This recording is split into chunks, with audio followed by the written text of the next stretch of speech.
Muy buenos días, Asturias. Muy buenos días, Asturias. Comenzamos semana, comenzamos lunes. Lo hacemos hablando de CETIC, el proyecto de la Fundación Centro Tecnológico de la Información y la Comunicación, que eso es CETIC, el CETIC Rural Tech, que se desarrolla en el concello Villaviciosa, en el Valle de Arroes, de Pión y Candanal, con la inteligencia territorial como protagonista para comprender el funcionamiento sistémico del territorio, sus dinámicas y estructuras, y así intervenir de forma precisa y efectiva. Será el protagonista de la primera parte del Asturias al Día de esta jornada. Después vamos a hablar de ADAE, de la Asociación de Docentes de Asturiano y Eonaviego. Denuncian que hay más de 300 profesores de estas materias en situación de interinidad y reclaman el reconocimiento de la especialidad docente. Es algo que llevan ya décadas haciendo. La última vez que se rechazó por parte del gobierno central este reconocimiento fue en 2022, y estos componentes de esta asociación profesional pretenden impulsar nuevamente esta demanda. Y para acabar, arte y el Apola Siero. Vamos a hablar de la segunda edición de SAUS, que es la Semana del Arte Urbano de Siero. Ya comenzaba el pasado fin de semana, se va a extender a lo largo de toda esta semana y hasta el viernes, con un gran número de actividades organizadas, a todas ellas por el colectivo Polarte. Vamos a tener a varios de sus representantes aquí para hablar de la segunda edición de la SAUS. Todo esto en los próximos minutos de este programa de RPA de Asturias al Día, que se emite también por la televisión pública de Asturias. Comenzamos. Asturias al Día, con Nacio Varillas. Y con Amor Argüelles en la realización técnica de este programa, que tiene a CETIC como protagonista en su primera hora, un proyecto de la Fundación Centro Tecnológico de la Información y la Comunicación, CETIC Rural Tech, que se destina al Valle de Arroes, de Pión y Candanal, en Villaviciosa, y que se basa en la innovación rural, pero fusionando tradición y tecnología. Todo ello a través de un concepto que vamos a desarrollar en los próximos minutos: la inteligencia territorial. Pablo Priesca, exdirector de CETIC, el impulsor de este CETIC Rural Tech. ¿Qué tal? Muy buenos días. Buenos días. Tenemos también con nosotros a Jaime Izquierdo, excomisionado para el reto demográfico. Jaime. Buenos días. Buenos días y muchas gracias. Y a José Antonio González, es profesor de Geografía y Ordenación del Territorio en la Universidad de Oviedo. Muy buenas. Buenos días. Gracias a los tres por acudir al llamado de RTPA, al llamado de Asturias al Día. Vamos a comenzar por la definición, ¿no? Porque esto de inteligencia territorial suena muy bien. He dado yo dos pinceladas, pero Pablo, ¿qué significa? Bueno, la inteligencia territorial, digamos que se podría definir como todo el conjunto de conocimientos de todo tipo, científicos, y todo el conocimiento que acumula la gente que vive en el territorio, y todo ese conocimiento muy variado, mediante diferentes tipos de técnicas y de tecnologías. De lo que se trata es de ponerlo en valor para generar estrategias de desarrollo de un territorio encaminados a la sostenibilidad de ese territorio, sostenibilidad económica, social, cultural y medioambiental de ese territorio. En términos generales, este podría ser la definición. Uh-huh.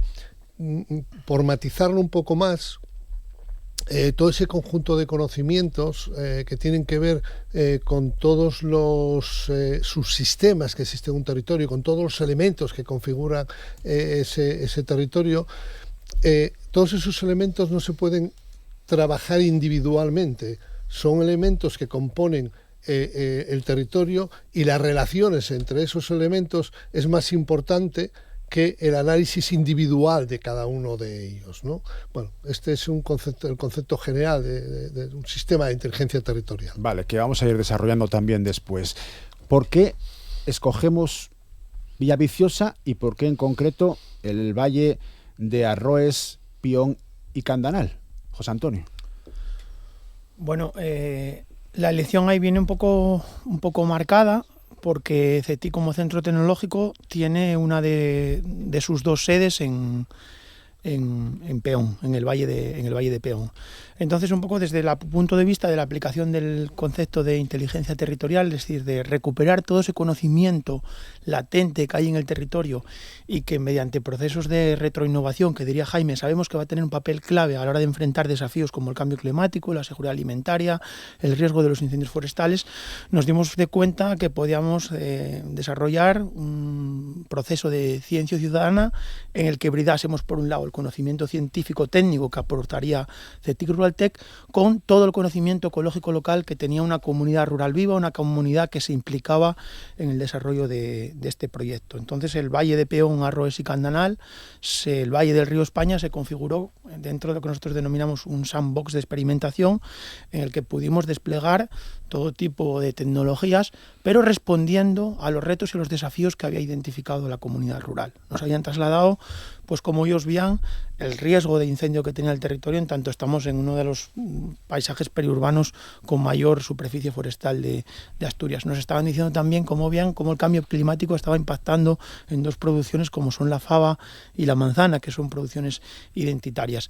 Y también nos estaban trasladando todo el problema que había de recuperar ese conocimiento ecológico local y trasladarlo a los jóvenes. Entonces encontramos el espacio perfecto para testar el concepto de inteligencia territorial y sobre todo hacer una cosa única que no se hizo en muy pocas partes de Europa, que lo pudimos comprobar y casi inédita en España, que es lo que te digo, hibridar conocimiento científico técnico con el conocimiento ecológico local que tienen sobre todo las personas de avanzada edad que viven en este territorio. Vamos, Jaime, tradición y tecnología de la mano, ¿no? Sería uno de los principios para alcanzar el objetivo que mencionábamos antes.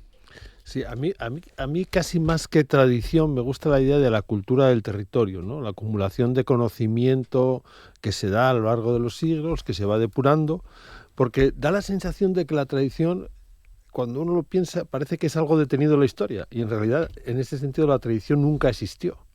Es decir, siempre hubo procesos de evolución y de cambio y de transformación que fueron generando una cultura a lo largo del tiempo, ¿no? Si uno piensa en cualquier... Pues uno ve una cabaña en los picos de Europa y está viendo teja, pero seguramente antes de la teja había chábanas de arenisca y probablemente en un periodo muy anterior había una techumbre como de teito, como vegetal. Es decir, que la tradición no existe. Es decir, lo que hay es acumulación de conocimiento en el territorio que funciona y hay procesos de innovación que van modificando eso que se llamaría tradición. Algunos autores le llaman conocimiento vernáculo, que es el que surge de la tierra, ¿no? A mí me gusta el de cultura del territorio. Por tanto, las 2 variables que pueden hacer evolucionar los territorios rurales es una combinación entre la cultura del territorio y la innovación, y la tecnología. Y a partir de ahí vemos cuál se desempeña más y cuál se desempeña menos, ¿no?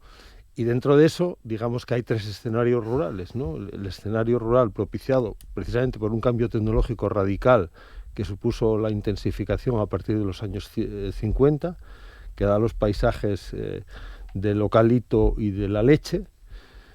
Y luego hay otro territorio que es el rural más genuino, el rural de la aldea, el que ocupa el 70% de la región, ¿no? Y luego hay un tercer territorio mixto muy interesante que funcionó siempre en una clave muy determinada, que es la agricultura de proximidad, el rural periurbano, ¿no? Por tanto, en esos 3 niveles, en el rural periurbano, en el intensificado, que ocupa solo el 20% de la región, y en el de naturaleza campesina, mal llamado también espacio natural, que no son espacios naturales. En Asturias no tenemos espacios naturales, tenemos territorios de naturaleza campesina que han entrado en deriva ecológica y eso nos genera algunos problemas graves de estabilidad y de mantenimiento de la cultura del territorio. Y todo ello, Pablo, con el foco puesto en las personas. Todos los proyectos que habéis ido desarrollando, las ideas que tenéis para este CETIC Rural Tech, se diseñan, se ejecutan con la intención de que participe activamente la sociedad que vive en ellos. Sí, sin duda.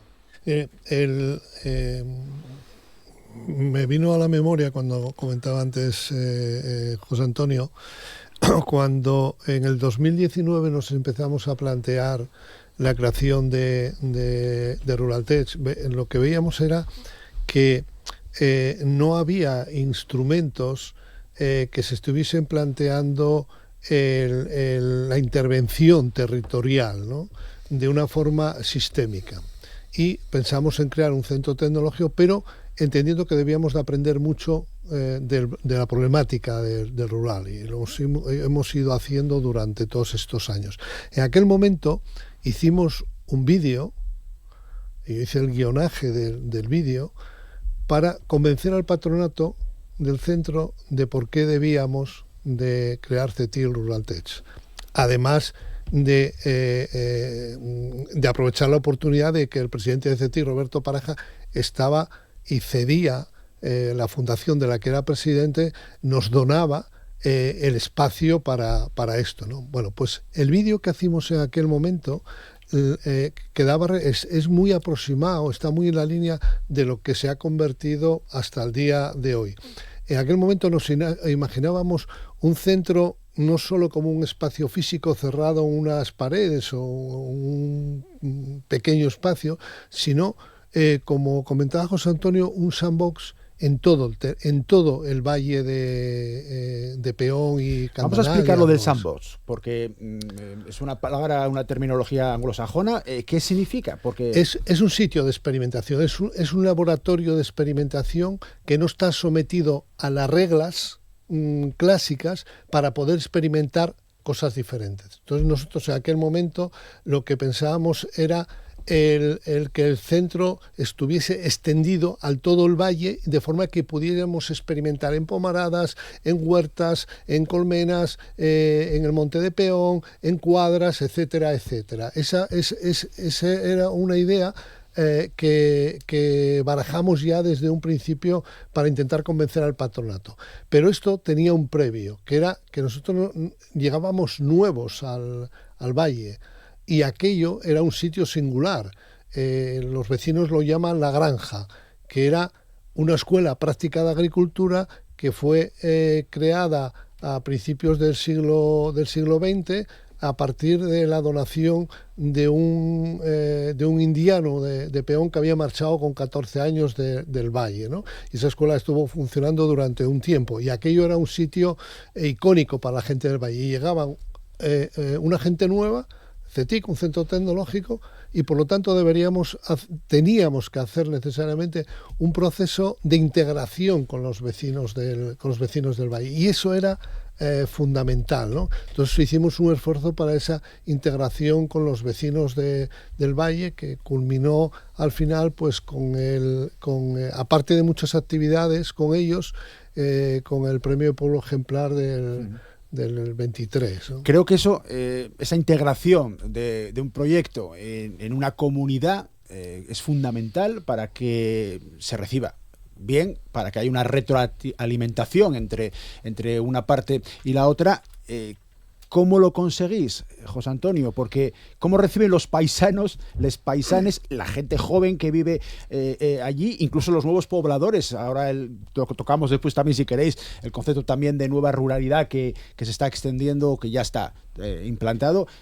¿Qué recepción hubo a esas ideas? Yo creo que se necesita mucha empatía territorial. Es decir, yo creo que eso se consigue sintiendo los problemas del territorio como propios, acercándote con la óptica a la hora de resolver esos problemas, con la visión que tiene la gente que allí vive. Y eso es una cuestión difícil de conseguir, por eso decíamos que es una experiencia única, y también es una cuestión que hay que mantener en el tiempo, es decir, que necesita un proceso de trabajar mano a mano y de ganarse la confianza. Es decir, a mí me tocó vivir de primera mano ese proceso en el que empezamos a experimentar, como decía Pablo, en diferentes tipos de explotaciones, y todos nos miraban con cierta incredulidad a decir, ¿cuándo venís a experimentar en la mía? Es decir, vivimos un poco el proceso ese de reciprocidad que tú estás diciendo. Y eso es un poco la clave que tenemos, no solo en Peón, en el mundo rural en general.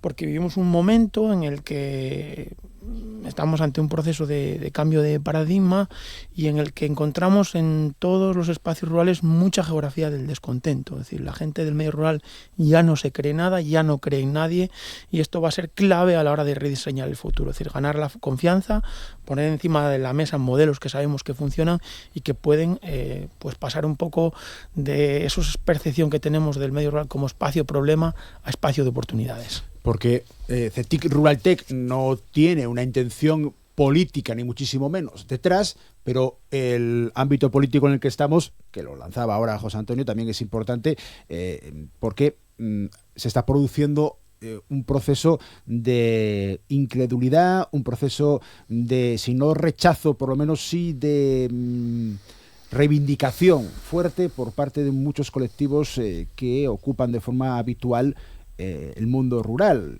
Me fijo, por ejemplo, en el tema de la ganadería con el yobu, o con el osu, o con cualquier otra especie, jabalíes, cualquier otra especie que pueda afectar a la vida habitual con las actividades económicas de la zona. Todo eso también entiendo que es importante a la hora de valorar un proyecto como el vuestro, Jaime.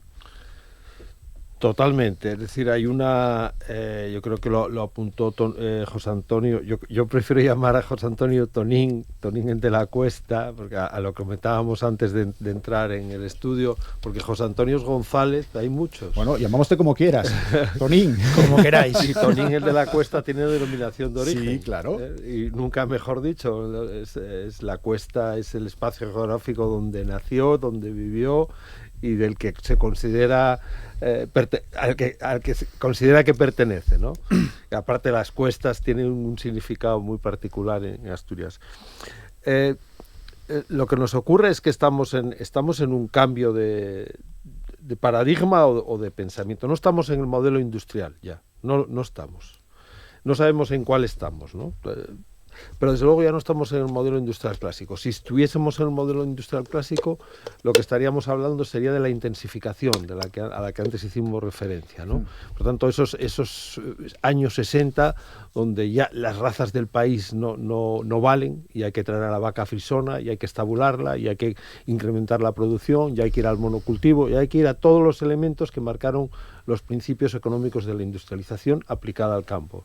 Antes decía que eso solo ocupa el 20% del territorio. No estamos en esa, estamos en otra, y por tanto en esa otra que estamos tenemos que partir de un concepto claro. Los territorios tienen cultura, tienen saber hacer, y a partir de ese saber hacer tenemos que hibridarlo o combinarlo con la tecnología. Y esa es el gran problema. Y el segundo, y lo apuntó muy bien Tonín, que me gusta mucho esa idea de la empatía del territorio, y podemos aproximar a algo que tú acabas de decir con respecto al lobo, ¿no? La solución de los problemas de coexistencia con los animales silvestres, hay que hacerlo desde la propia realidad de los que la sufren, no de los que la disfrutan, porque los que la disfrutan, no sé a través de qué mecanismos lo disfrutan, ¿no? Pueden disfrutarlo a través de mecanismos de ficción, ¿no? Y a partir de los mecanismos de ficción uno puede tener una idea idílica de lo que es un lobo. Yo siempre digo lo mismo, no sé por qué la gente cuando ve a ver ficción de Superman sale del cine sabiendo que Superman no existe, no vuela, tal, y no sé por qué cuando ven la ficción creada para la defensa puntual en un momento determinado del lobo que hace Félix Rodríguez de la Fuente, cuando necesita que la población urbana empiece a entender que hay que proteger un lobo en un momento que sí se iba a extinguir, y aparece besándose con el lobo y acariciándose el lobo, la gente se cree que los lobos son eso. Los lobos no son eso. Tener por vecino un lobo no es una buena noticia, porque te va a generar problemas. Es un vecino problemático, y por tanto la solución hay que hacerla en esa realidad de escala local.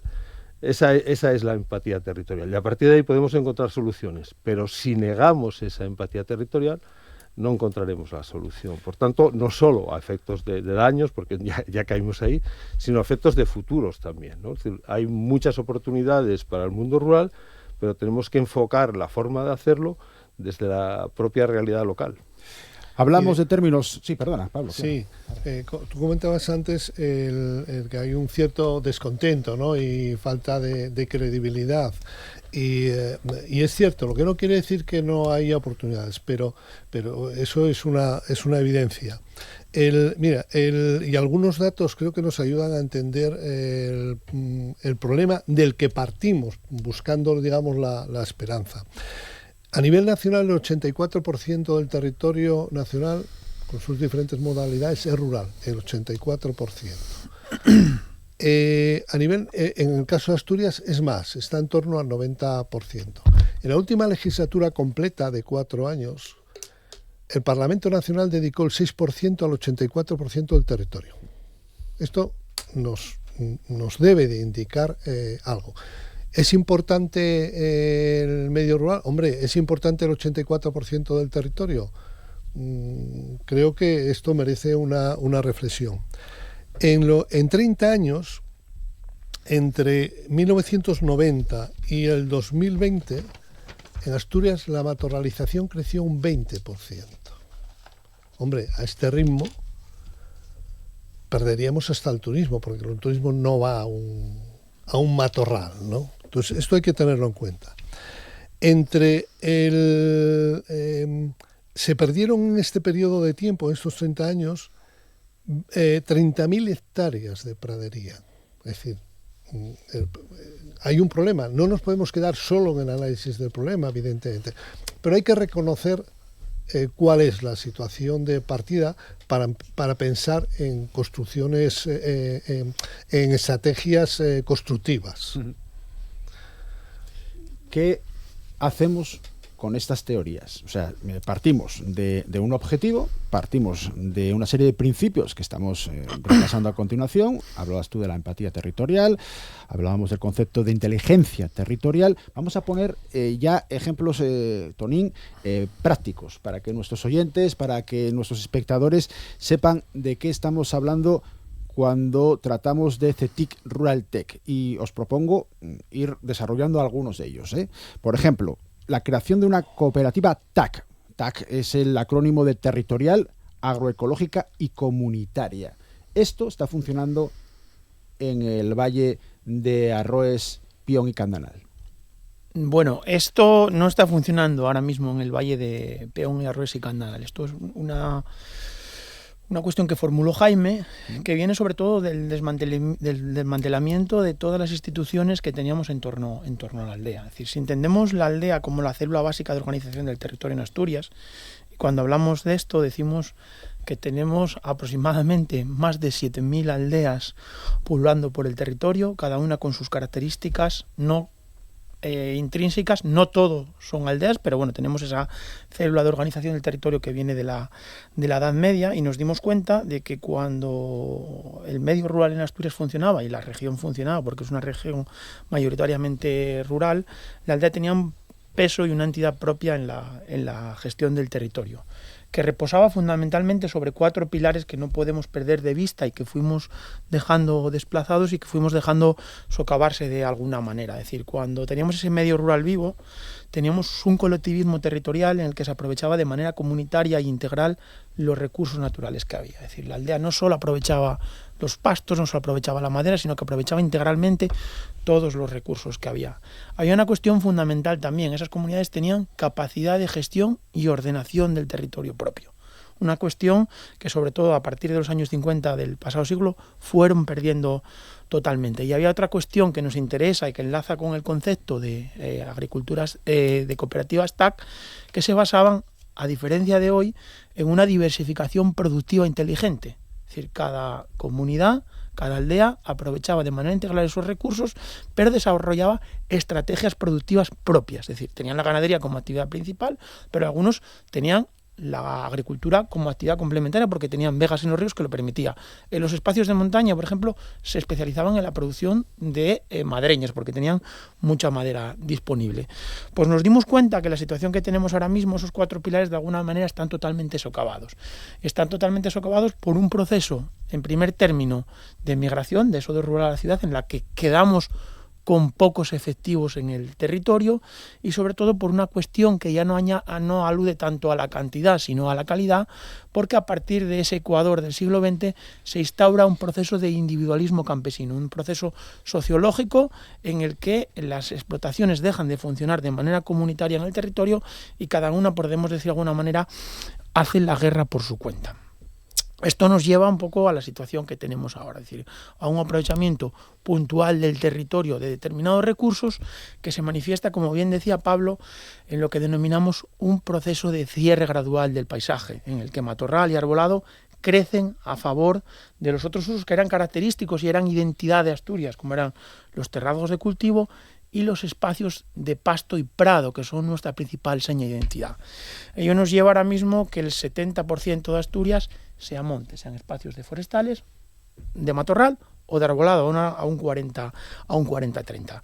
Nos estamos dando cuenta que si queremos revertir esa situación, si queremos volver a esos paisajes mosaico que son identidad de nuestra región, tenemos que de alguna manera restituir un poco esa organización social que había por atrás, una organización social que tenía en la casa amplia, en la que teníamos 3 generaciones conviviendo bajo el mismo techo, una capacidad de gestión del territorio. Ahora mismo, como te decía, en ese proceso de debilidad demográfica y de individualismo sociológico no tenemos ningún tipo de fórmula que nos permita revertir esa situación. Por eso estamos trabajando ahora mismo en buscar 3 aldeas en las que podamos ensayar lo que sería esa cooperativa TAC, en la que podamos otra vez juntar a la gente, en la que podamos lograr todas esas sinergias que tiene a la hora de gestionar un territorio tan complejo como el de Asturias, la colectivización de recursos y de medios de producción. ¿Y sería en el propio valle, en Villaviciosa, o buscaríamos otra alternativa? Ahora estamos buscando candidatos, más bien. Sí. Hay que tener en cuenta que CETIC Ruraltech pertenece a un centro tecnológico, y un centro tecnológico desarrolla tecnología. Yo comentaba al principio, en la primera intervención, que nosotros lo que intentamos fue, sabiendo que ese es el eje central de un centro tecnológico, desarrollar tecnología, claro, si estábamos hablando de tecnología para medio rural, deberíamos entender muy bien el problema. Por lo tanto, uno de los ejes de actuación y objetivos de Ruraltech era un lugar también de reflexión. Uno de los 4 objetivos era un lugar de reflexión sobre el mundo rural y sobre nuevas ruralidades. Todo esto que estamos comentando aquí está en ese contexto de reflexión sobre nuevas ruralidades, en el cual la tecnología no deja de ser una herramienta. Pero si no entendemos bien el contexto en el que actúa la tecnología, no vamos a acertar, ¿no? Comentaba ahora José Antonio que estamos en la búsqueda de lugares donde podamos experimentar estrategias sistémicas territoriales.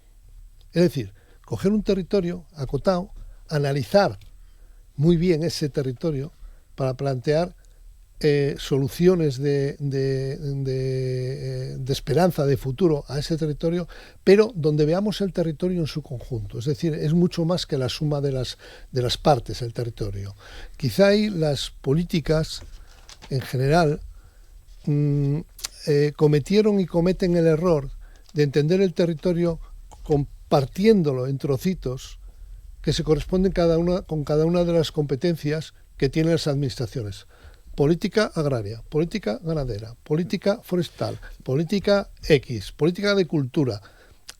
Claro, y luego esas no se relacionan entre sí, es decir, no ven el territorio. Y conlleva una burocratización que para el usuario final, que es la persona que vive ahí, es un auténtico lío. Sí, pero la burocratización es el síntoma. El problema por detrás de la burocratización, que es farragosa e indefendible, está la creación de legislación, la creación continua de legislación. En España, de forma a nivel global, en el año 85, solo en ese año se crearon en España 3.000 regulaciones. En el año 2000 se creaban ya 9.000 en el año, a las que hay que sumar todas las que se fueron creando en los años anteriores. En el año 2010 ya estábamos en 11.700, en ese año. En el 2020, en 12.200, sumando las publicadas en el BOE y la de las comunidades autónomas y las propias también de los ayuntamientos. En el año 23 se editaron en España 1.275.000 páginas de BOE. Es decir, estamos en una carrera por la creación de normativa que lleva como consecuencia una burocratización insoportable. Jaime, el tema de la matorralización, te preguntaba, siempre estás tocándote lo más difícil, por el yo antes, tema de incendios, porque la consecuencia que cualquiera que no sea experto ve en este proceso de matorralización, de esa toma del territorio, de elementos naturales que no tienen una explotación directa por parte del humano, como eran las praderías que comentaba antes Tonín, conlleva también ese aumento de incendios. Otro de los objetivos que tenéis dentro de CETIC Ruraltec es precisamente la lucha contra este fenómeno indeseado. Bueno, yo retomo un poco lo que estaba planteando Tonín con respecto a los pilares históricos de la aldea, ¿no? A ver si centramos un poco el tiro, ¿no? Durante 8 o 9.000 años las aldeas practicaron un tipo de economía muy particular, la economía campesina, que se basaba en lo que estaba diciendo Tonín, que creó no solo comunidad social, sino comunidad ecosocial, es decir, una comunidad responsable de sus recursos naturales. ¿Por qué razón? Porque si no conservaba los recursos naturales, no había posibilidad de vida. Es decir, la economía campesina fue consustancial con un concepto que estamos persiguiendo ahora, que era la sostenibilidad. Por eso cuando nosotros damos la vuelta a la historia, la estamos dando porque ahí vamos a encontrar los elementos, los principios activos de cuando sabíamos relacionarnos con la tierra, ¿no? Y a partir de ahí podemos encontrar muchas soluciones en una región eminentemente aldeana como la asturiana. Es decir, a pesar de que uno pueda tener la referencia de que Asturias es una región minera, la minería son 200 años, pero es que la comunidad histórica, la conformación, se hace con una economía campesina que todavía hoy es visible en un 70 y muchos % del territorio, salvo lo que se intensificó, ¿no? Por eso tiene mucho interés la idea del regreso a la aldea, ¿no? Como espacio de pensamiento.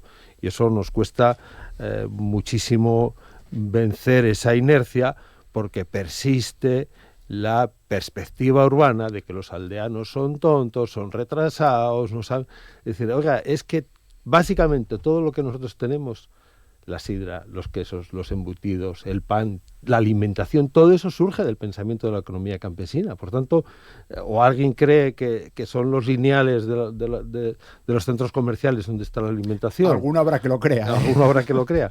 Y en ese contexto hay que entender también los incendios. ¿Por qué no había grandes incendios antes? Pues porque no había un continuo forestal como consecuencia del abandono de esa economía. Por tanto, la conservación de la naturaleza, que tanto nos preocupa, depende de que encontremos la economía pertinente, de que volvamos a comunidades ecosociales y que abordemos de una vez por todas una cuestión que va más allá del relevo generacional, que es el relevo organizacional.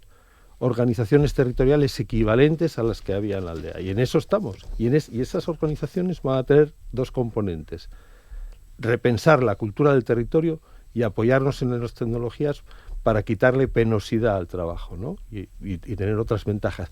Entre otras cosas que suceden en la aldea. La aldea tiene más oportunidades económicas ahora que nunca antes en la historia. Es decir, la capacidad del turismo rural que está por ahí, los teletrabajadores, los artistas, Rodrigo Cuevas, que los sacamos a relucir. Es decir, las posibilidades de producir pensamiento y aportar a la sociedad elementos distintivos y de avance se puede hacer ya desde la aldea. Que eso antes no se podía hacer. Por lo tanto, lo que no tenemos en las aldeas es precisamente la matriz, el elemento fundamental, la gestión integral del territorio. Y si no hay eso, quemarán. Y ese es uno de los problemas graves, ¿no? Porque lo que tenemos es una terciarización de la economía en la aldea. Es decir, cada vez hay más turismo rural, hay más artistas, hay más teletrabajadores, pero es que están rodeados de una selva que está en avance, ¿no? Eso lo cuenta muy bien Adolfo García, antropólogo, ¿no? Es decir, durante mucho tiempo nosotros fuimos de la cultura de lo manso a lo bravo, es decir, de la cultura hacia la parte silvestre, y manejamos y creamos diferentes ecotonos y dimos diferentes oportunidades a los animales silvestres aprovechando las interacciones con los domésticos. En el momento que detenemos eso, es la selva la que viene por nosotros y nos manda algunos embajadores. Los jabalíes, por ejemplo. Los jabalíes son claramente embajadores de eso. Por tanto, la cuestión, por eso a mí me molesta profundamente el análisis o la intervención puntual. Dice, tenemos jabalíes, arqueros. Tenemos incendios, más bomberos. No es eso. Es un problema de transición territorial, buscar maneras de gestión del territorio para seguir produciendo biodiversidad, paisaje, estabilidad territorial, inteligencia y oportunidades. Y eso requiere clarísimamente una nueva organización del territorio y una nueva forma de producir. Y luego quitarse algunos tópicos encima. Y insisto en uno, que es un error clamoroso de la forma de entender la conservación de la naturaleza. La conservación de la naturaleza no depende de los listados de especies silvestres que hay en el territorio y de la perspectiva estrictamente biológica. Depende de encontrar culturas pertinentes y economías pertinentes que nos garanticen la conservación de la naturaleza. Por lo tanto, la conservación de la naturaleza es un hecho económico fundamental. Sin economía pertinente no hay conservación. Claro, dicho lo cual, deberíamos hacer una revisión potente del PORNA, entre otras cosas, y esta es una, digamos que es más allá de lo que tenemos ahora, pero es una llamada de atención sobre algo muy elemental. Si hacemos caso a lo que significa el PORNA, Plan de Ordenación de los Recursos Naturales de Asturias, yo tengo que decir que los osos, los percebes y el carbón son recursos naturales.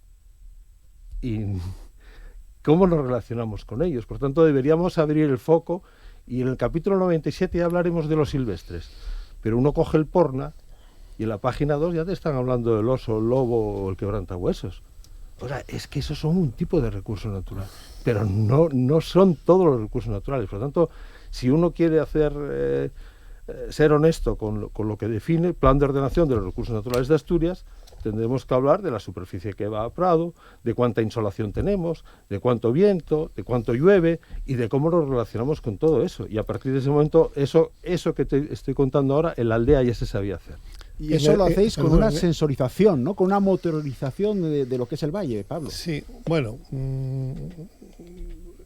déjame antes aclarar una cosa, más que aclarar, complementar lo que comentaba ahora Jaime, ¿no? El trasfondo de lo que comentaba Jaime, yo creo que hay una especie de dialéctica entre los humanos, los verdaderamente humanos, y los urbanos. Humanos viene de humus, y el humus es la tierra. Los humanos, por derecho propio, son los campesinos, que son los que se relacionan con la tierra. Los urbanos fueron perdiendo esa relación con la tierra y se olvidaron que todas sus generaciones anteriores fueron campesinos, y los que ya viven en las ciudades 2 generaciones, pues fueron perdiendo esa condición, ¿no? Y ellos, en el mundo urbano, se asume con cierta naturalidad el concepto de renaturalización. Dejemos que la naturaleza campe a sus anchas, ¿no? Si dejamos eso, lo convertimos en una selva. Y muchas veces, digamos, socialmente, esto parece que se admite con mucha naturalidad, ¿no? Mientras que los humanos campesinos iniciaron el proceso hacia la globalización, a entender el mundo urbano, ahí la tecnología, Internet juega un papel fundamental.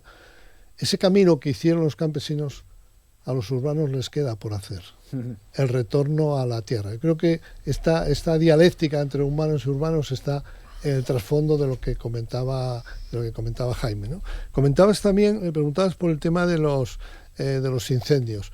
En los incendios intervienen 3 elementos: el oxígeno, el combustible y la chispa que lo activa. Solo podemos controlar uno. La chispa puede ser un rayo, puede ser una imprudencia, pero eso va a seguir existiendo, o puede ser un pirómano, ¿no? El oxígeno, no tenemos capacidad de intervenir sobre él.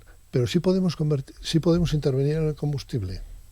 Claro, si hay un abandono total de los montes, cada año se va acumulando más combustible. Por lo tanto, da igual el número de bomberos que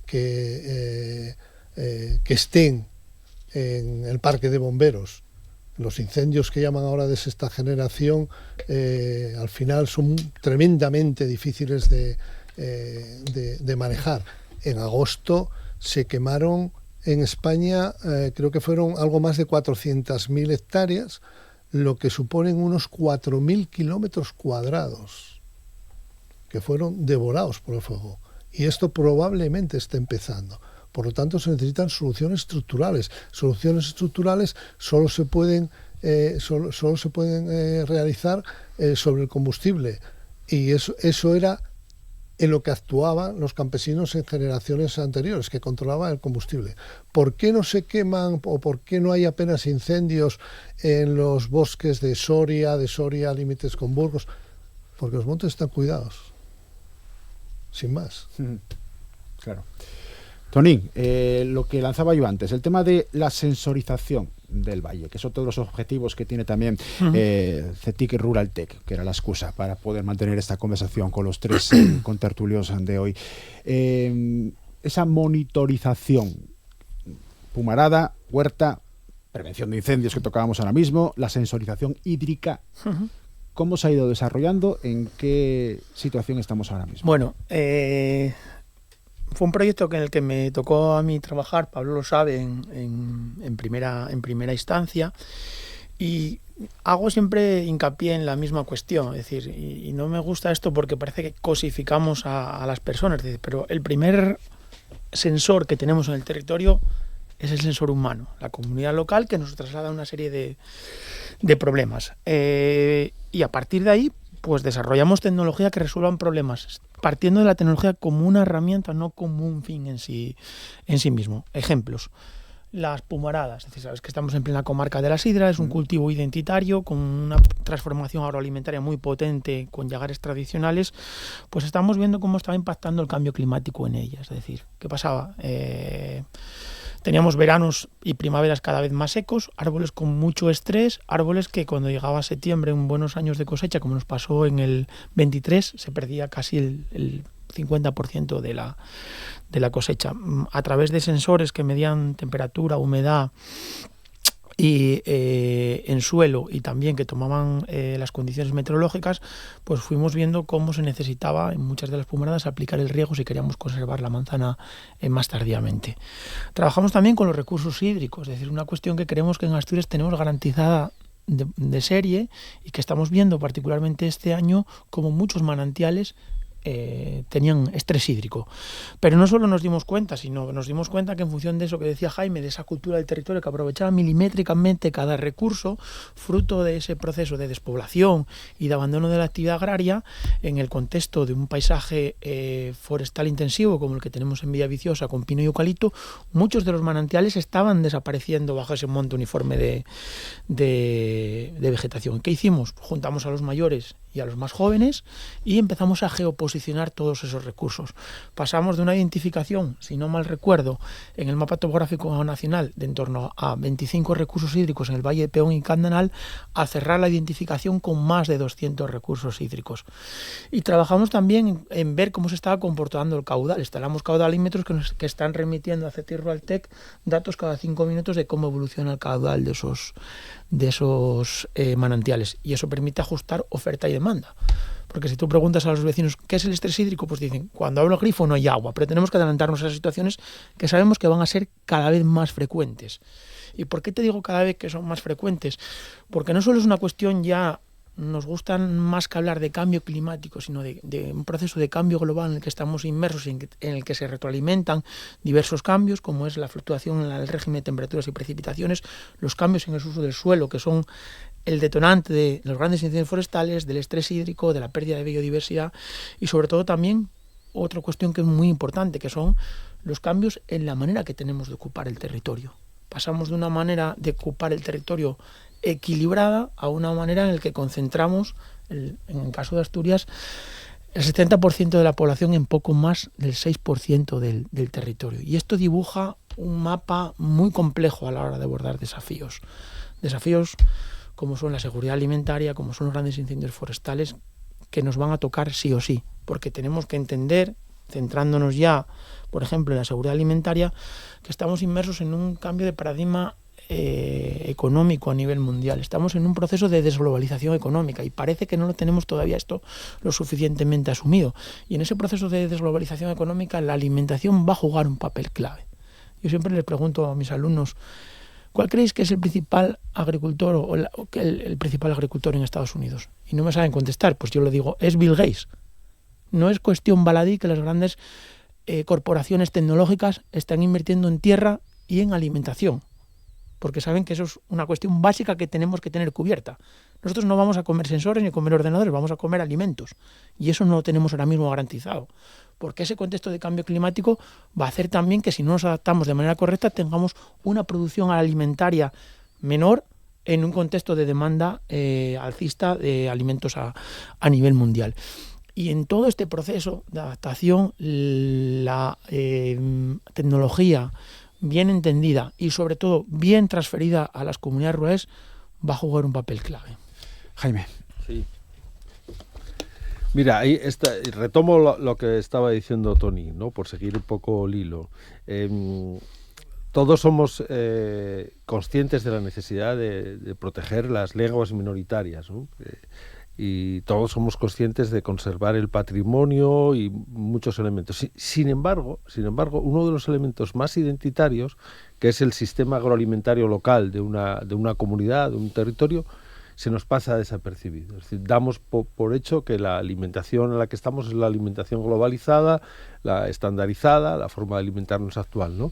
Bueno, pues en ese contexto en el que hablaba Tonín de la seguridad alimentaria, la recuperación de los sistemas agroalimentarios locales es un elemento fundamental.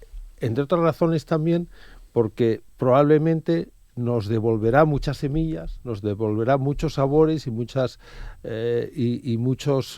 conocimiento perdido, ¿no? Es decir, tendremos grandes oportunidades de empleo si volvemos a recuperar sistemas agroalimentarios locales, no solo para prevenir los incendios, para conservar la biodiversidad, sino para recuperar sabores. Nosotros hacemos alguna incursión a veces en el mundo de la aldea y preguntamos ¿qué alimento echas en falta que comías en la infancia y ahora no está? Y en un sitio te dicen el pan que hacía mi abuela en casa, en otro te dicen la cecina de cabra y tal. Muchos elementos que formaban parte de la necesidad de la alimentación se convierten ahora en distintivos. En el pan de algarroba, por ejemplo, el pan de algarroba en Portugal, que era un pan de pobres, pues porque no había capacidad para producir trigo, ahora es una delicatessen, ¿no? Es decir, que ahí encontraremos muchas soluciones para precisamente tener seguridad alimentaria y tener otras seguridades. La producción local de seguridad alimentaria nos va a dar también seguridad ambiental, nos va a dar también mantenimiento de biodiversidad, nos va a dar paisajes abiertos, nos va a dar oportunidades para el turismo rural, nos va a dar muchas más cosas, ¿no? Lo mejor que podemos hacer con nuestros paisajes es comérnoslos, ¿no? Comérnoslos sosteniblemente, ¿no? No comérnoslos como lo está comiendo la voracidad urbana, ¿no? Hay algunos ejemplos muy interesantes en Asiego, por ejemplo, ¿no? Como los hermanos Niembro están capitalizando a partir de una recuperación muy elemental. Se pusieron a tener más pomaradas, se pusieron a recuperar una raza de ovino y de repente empieza a ver que aparecen más oportunidades. Por tanto, por eso yo insisto en la variable económica como una de las variables ecológicas fundamentales para la conservación. Y en ese sentido, darle centralidad a los sistemas agroalimentarios locales es una prioridad. Vale, en cuanto al CETIC Ruraltec, con los datos que estamos comentando, que vais consiguiendo, ¿qué hacéis? ¿A dónde los mandáis? ¿Van a un centro de control? ¿Qué pasa después, Pablo? Lo que se crea es un espacio de datos centralizado allí en Peón, con todos esos datos que provienen tanto de la sensórica como del conocimiento humano, aplicándole técnicas de inteligencia artificial, se ponen en valor esos datos de la sensórica para para obtener conclusiones a partir de ahí y establecer recomendaciones devolviendo información a quienes aportaron los datos. Por ejemplo, si el dueño de la pomarada nos permitió obtener datos de situación de la pomarada, lo lógico es que él pueda saber cuándo tiene que regar, cuál es la composición del suelo, cómo puede mejorar la composición del suelo. Es decir, hay que devolver a la gente que nos proporciona esos datos, aportando sus instalaciones, su cuadra, su pomarada, las colmenas, etcétera, para que la tecnología les permita actuar para mejorar la productividad de aquello en lo que ellos están trabajando, ¿no? El concepto de espacios de datos es un concepto que viene de Europa, que está ahora mismo desarrollando en España, donde datos de procedencia muy diversa, aportados por lo público y por lo privado, se ponen en relación para generar valor que pueda mejorar las situaciones X, en este caso los relacionados con la agricultura. De hecho, el Grupo Nacional de Datos relacionado con la agricultura lo coordina a nivel nacional, de espacio de datos relacionado con la agricultura lo coordina a nivel nacional CETIC.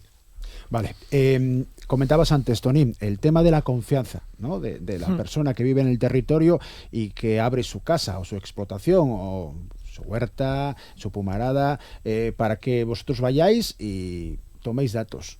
Pero, ¿cómo lo recibe el que llega nuevo a vivir allí?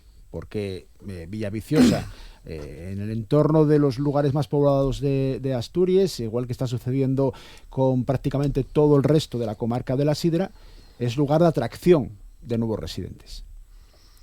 Sí, ahí tenemos ahora mismo un desafío, es decir, que es la integración, es decir, que no haga un choque de culturas y un choque de trenes. Sabemos que en el territorio nadie sobra, pero también tenemos que saber, sobre todo, a quien viene de afuera, que entienda que entra en un territorio organizado, en el que hay una comunidad social que lleva interactuando con ese territorio, decía Jaime, durante milenios y durante siglos, y eso es un poco el gran desafío.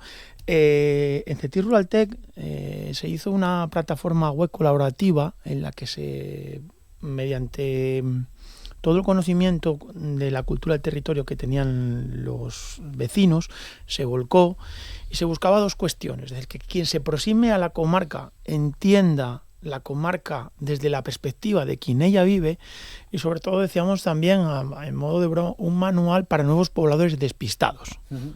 Porque tenemos a veces, y esto lo hay que decir, nuevos pobladores despistados. Y eso es también uno de los grandes desafíos que tenemos ahora mismo encima de la mesa. Sabemos que el medio rural, sobre todo en la pospandemia, todos lo identificaron como un espacio de esparcimiento y ocio, pero que tiene que entrar en combinación con la gente que allí vive. Ese es un poco el gran desafío que tenemos encima de la mesa, que no los pocos aliados que tenemos para no perder la condición de rural que decía antes Jaime, porque si los territorios pierden la agricultura y la ganadería, serán otra cosa, pero ya no serán pueblos y aldeas, serán posiblemente urbanizaciones en el campo, que ya tenemos muchas, pero dejarán de ser pueblos y aldeas. Entonces tenemos que lograr identificar esos últimos pobladores y que quien se incorpora a vivir en la aldea de nuevo, sobre todo los entienda y entienda su forma de vida. Tenemos un minutín para rematar la tertulia. Jaime, me gusta mucho la alternativa que lanza Tonín, y siempre te está tocando lo peor o lo mejor. Lobos y matorralización y ahora nuevos pobladores. ¿Cómo compaginamos uno con otro? Bueno, yo creo que lo acaba de explicar perfectamente Tony, ¿no? La idea es un planteamiento de integración. Los de fuera traen novedades importantes, traen visiones, aportan tecnología, sobre todo en el caso de los jóvenes, y en muchos casos estamos viendo cómo esa integración se produce por el hecho de que jóvenes que saben manejar los móviles y los ordenadores les explican a la gente mayor cómo ajustar el móvil o cómo ajustar y eso genera un intercambio de conocimientos, y probablemente los mayores le pueden explicar al joven cómo se cultiva, cómo se gestionan las cosas que tienen que ver con la tierra, ¿no? Es decir, los mayores aportan el tierra-trabajo y los jóvenes aportan el teletrabajo. Bueno, pues estamos hablando con Pablo Priesca, con Jaime Izquierdo y con José Antonio González, Tonín, el de la Cuesta. Muchísimas gracias a los tres. Hemos desarrollado el proyecto CETIC Rural Tech, hemos tertuliado sobre desarrollo rural, sobre ese concepto de la inteligencia territorial. Gracias por venir y os emplazamos a dentro de poco seguir hablando de esos temas que creo que tienen que tener cabida también en la Radio Televisión Asturiana. Gracias. Gracias a ti.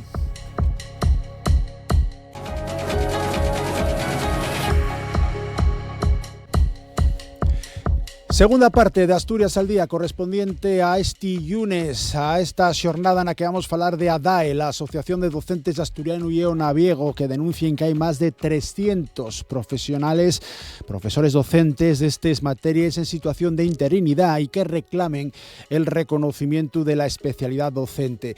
Claudia Menéndez, presidenta de ADAE, buenos días. Buenos días, Nacio. Y uno de los vocales de esta entidad, Xavi Callao, buenos días. Buenos días, Nacio. Vamos aclarar lo primero, ¿qué es la especialidad docente? ¿Qué administración tendría que la reconocer, Claudia? Bueno, pues la especialidad docente, digamos que es un criterio, ¿no?, que tiene la administración de ordenación del profesorado, que, bueno, dentro de los cuerpos no universitarios lo que permite un poco y es asignar, pues, bueno, las materias, por ejemplo, que cada profesorado tiene que dar. Esto lo que facilita después es, pues, bueno, un desarrollo de los diferentes temarios, articular sistemas de acceso a la profesión docente y, bueno, lo que conocemos un poco como las oposiciones. Al final, articular esas especialidades y una competencia que tiene el Estado, el Gobierno, a consulta previa, eso sí es verdad, de las diferentes comunidades autónomas, pues bueno, tiene un poco esa potestad para crear y también suprimir especialidades docentes. Puede parecer llamatible que si al Estado, cuando las competencias educativas lleven cuanta ya transferís, en nuestro caso, al Gobierno del Principado. Sí, lo que pasa es que aunque las competencias están transferidas, nosotros somos funcionarios, bueno, las personas que tienen la plaza son funcionarios de carrera a nivel estatal, por eso tienen, entre otras cosas, pues bueno, esa facilidad para moverse en un concurso de 3 llaos entre comunidades autónomas. Entonces, bueno, aunque estén transferidas, sí que es verdad que es el Estado el que tiene que articular esos procesos. ¿Qué supone para vosotros, Xavi, non tener reconocido la especialidad docente? Estamos hablando de una teoría, vamos a ponerlo sobre el papel. En el todo día a día, ¿qué supone? Bueno, supón para nosotros y nosotros, para el profesorado y para el alumnado. O sea, pues, centrándonos en el profesorado ahora, claro, supón la incertidumbre vital. O sea, tú nunca sabes dónde vas a trabajar el año siguiente, ni si vas a trabajar o no. Supón non poder meter méritos por mucho que tú te esfuerces, porque son unos bolses estanques que lleven ahí cerrados desde el año 2000, nada más prima la antigüedad. Y supón, por poner un caso muy concreto, muy visual, ¿no?, que en una misma promoción de docentes de filología, ¿no?, hubo gente que se retiró con 60 años por tener la oposición y ser clases pasivas, y el compañero de asturiano, como nunca pudo tener sacar esa oposición porque no hay especialidad docente, retirase 5 años más tarde que todo el resto de la promoción, ¿no? Ahí ves a les clares.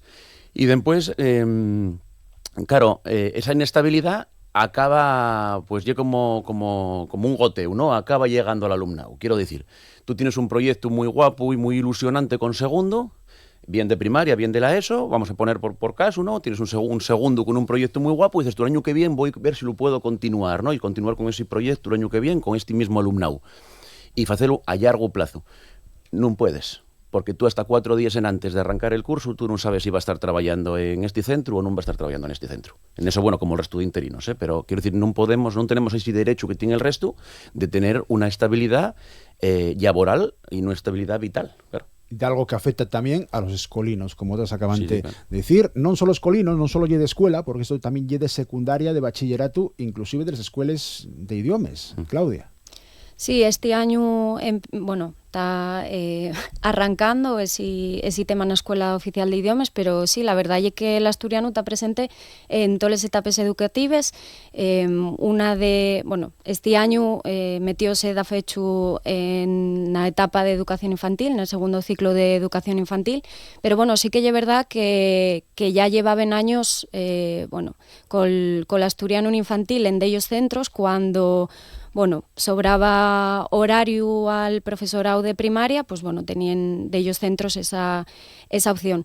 Sí que es verdad que, entendemos voluntad política, este año, pues incluyóse tanto en la red pública como en la concertada, en ese segundo ciclo de infantil, una aproximación a la lengua asturiana dentro de una de las áreas que tiene infantil, que es comunicación y representación de la realidad. Pero sí que es verdad que el asturiano estaba presente ya desde va varios años. La SIDA, la excusa, para que non se conceda esta reconocencia, esta especialidad docente de asturiano y de eonaviego, ¿y la falta de oficialidad? Sí, claro, y el argumento clásico que da el Ministerio, ¿no? Sobre todo desde que el Partido Socialista lleva la oficialidad en nuestro programa, lo que dicen es, no os preocupéis cuando llegue la oficialidad, y eso es, claro, pues lo de siempre, y prometer, como la promesa de la tierra prometió, ¿no? Cuando llegue la oficialidad ya caerá la especialidad. Lo que sostenemos dende aí é que eso é unha trampa, directamente. Quiero decir, en el sentido de que non tiene nada que ver el reconocimiento de un derecho laboral que é la especialidad docente para ser como los demás, que hai que insistir en esto. Quiero decir, non queremos ser más que el de lengua castellana ni que el de matemáticas, queremos ser iguales. O sea, tener una especialidad como el resto, poder presentarnos a oposiciones. Que si yo me formo, me lo tengan en cuenta, non como agora que non se tenga en cuenta porque non se abre esa bolsa, ¿no? Entonces, la excusa siempre é la oficialidad, y cuando llegue la oficialidad ya llegará la especialidad. La oficialidad vemos que non llega por diferentes cosas, y eso non tiene por qué ligarse con lo que tenemos nosotros arriba de la mesa, que é una falta de un derecho laboral. Una falta de un derecho laboral, entre otras cosas, por responsabilidad de los gobiernos asturianos a nivel histórico, porque eso está claro que no se hizo todo lo que se debería, y también que el Ministerio hasta ahora non se abrió la modificación de los reales decretos que nos habilitarían como especialidad docente al profesorado de asturiano. El pacto que se roblaba el 2 de xunetu, el pacto Educa, Asturias Educa por la mejora de la educación pública, que así se llamó técnicamente, roblóse entre la mayor parte de los sindicatos, que non todos, y la Consellería de Educación remataba delles selmanes de fuelga, movilización que costó, por cierto, el cargo a la anterior consellera de Educación, a Lidia Espina. Un de los finxios de ese acuerdo, un de los compromisos, de los pegollos sobre los que se sofitaba ese acuerdo, incluía que se iba a impulsar ese reconocimiento de la especialidad docente para los profesores de lengua asturiana y de eonaviego. ¿Qué se fexo hasta el momento? Bueno, hasta el momento la verdad es que no tenemos mucha información. La información que tenemos es a través de los sindicatos, igual que el resto de personal docente, que después de cada reunión que se fae con la consellera, pues publiquen un poco cómo van todos esos puntos, ¿no? Lo que sabemos es que la consellera tiene intención de reunirse con el Ministerio a principios de año.